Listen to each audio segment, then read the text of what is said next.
পৃথিবীর মধ্যে 6টি শ্রেষ্ঠ দোয়া, এই দোয়াগুলোর আমল যদি কোনো বান্দা বান্দি করতে পারে তাহলে পৃথিবীতে যতগুলো দোয়া আছে তার ভিতরে এই দোয়াগুলোই সর্বশ্রেষ্ঠ দোয়া বলেছেন নবী করিম সাল্লাল্লাহু আলাইহি ওয়াসাল্লাম।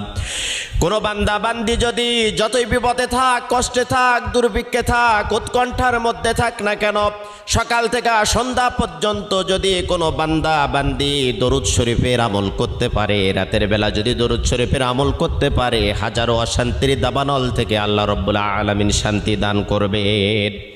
1 নম্বরে দরুদ শরীফের আমল করবেন। 2 নম্বরে ইস্তেগফার।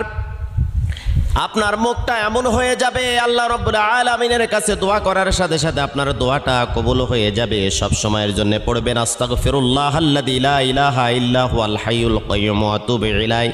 যদি না পারেন তাহলে পড়তে থাকবেন শুধু আস্তাগফিরুল্লাহ। 3 নম্বরে আপনি পড়বেন ইয়া যাল জালালি